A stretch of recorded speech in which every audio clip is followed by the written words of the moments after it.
കാലോചിതം എന്നതുകൊണ്ട് കാലങ്ങളിൽ വരുന്ന മാറ്റം.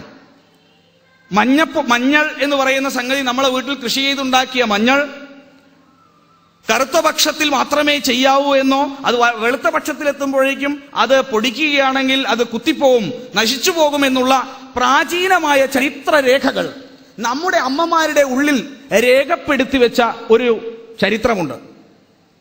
നമ്മളെല്ലാവരും മറന്നുപോകുന്ന ആ ചരിത്രം വെച്ചാണ് നമ്മളുടെ കച്ചവട സിദ്ധാന്തങ്ങൾ വളരെ മനോഹരമായി നല്ല മഞ്ഞൾ പൊടിയുടെ സ്ഥാനത്ത് വിൽക്കാമെന്ന് കണ്ടെത്തുന്നത്.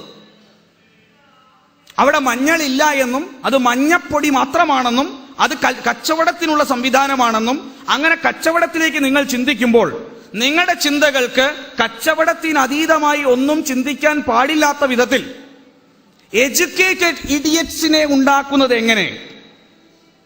എഡ്യൂക്കേറ്റഡ് ഇഡിയറ്റ്സ് ഇനി എങ്ങനെ നിർമ്മിക്കാം എന്ന് ചിന്തിച്ചുകൊണ്ട് ആ എഡ്യൂക്കേറ്റഡ് ഇഡിയറ്റ്സിന്റെ കാഴ്ചപ്പാടിനകത്ത് ജീവിതം എന്ന് പറയുന്ന ഇതിഹാസങ്ങളില്ല.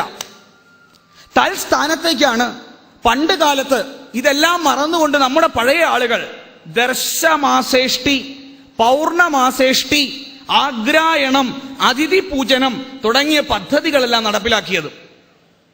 അവിടെ ദർശമാസേഷ്ടി വരുമ്പോൾ, പൗർണമാസേഷ്ടി വരുമ്പോൾ ഏതെല്ലാം തരത്തിലുള്ള മാറ്റങ്ങൾ ഒരു ജീവിതത്തിന്റെ ശരീരത്തിലും മനസ്സിലും ഉണ്ടാകും.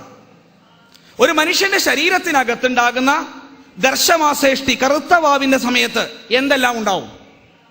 ആ സമയത്ത് അയാള് ആഗ്നേയഖണ്ഡത്തെയും അഗ്നിയെയും സോമനെയും ചന്ദ്രനെയും എങ്ങനെ ഉപാസിക്കുന്നു?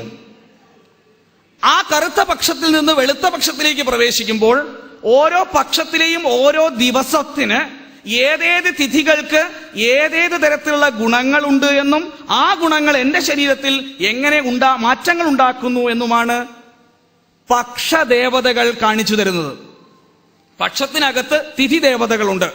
ഏകാദശിക്ക്, ത്രയോദശിക്ക്, പഞ്ചദശിക്ക് എല്ലാം ദേവതകളുണ്ട്. ഈ ദേവത എന്ന് പറയുന്നത് ഇന്ന് നമ്മൾ വിചാരിക്കുന്നത് പോലെ 4 കൈയും 2 കാലും മാത്രമുള്ള വസ്തുക്കളൊന്നുമല്ല, ദിവ്യമായ ഗുണങ്ങൾ കൂടിയാണ്.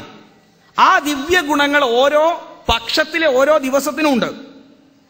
ആ ദിവസം കണക്കാക്കി പക്ഷത്തിന് ദർശം എന്നും പൗർണമാസി എന്നും 2 പക്ഷങ്ങൾ, ഉത്തരായണം എന്നും ദക്ഷിണായനം എന്നും 2 അയനങ്ങൾ. ഈ അയനങ്ങളിലും ഈ പക്ഷത്തിലും ഉണ്ടാകേണ്ട മാറ്റങ്ങൾ, ഈ പക്ഷത്തിനകത്ത് എങ്ങനെയുള്ള മാറ്റങ്ങൾ വേണം, അതിനകത്ത് ഏതെല്ലാം ഭക്ഷണം കഴിക്കണം, അത് കഴിക്കുമ്പോൾ ഏതെല്ലാം മാറ്റങ്ങൾ ഉണ്ടാകും. ഇപ്പൊ പ്രകൃതി ചികിത്സകരെല്ലാവരും ഫ്രൂട്ടേറിയൻസ് ആയി. ഉടനെ നാട്ടിൽ കിട്ടുന്ന ആഫ്രിക്ക മുതൽ ഓസ്ട്രേലിയ വരെ കിട്ടുന്ന സകല ഫ്രൂട്ടുകളും വാങ്ങി കഴിക്കുമ്പോൾ അതിന്റെ പക്ഷം എന്ത്?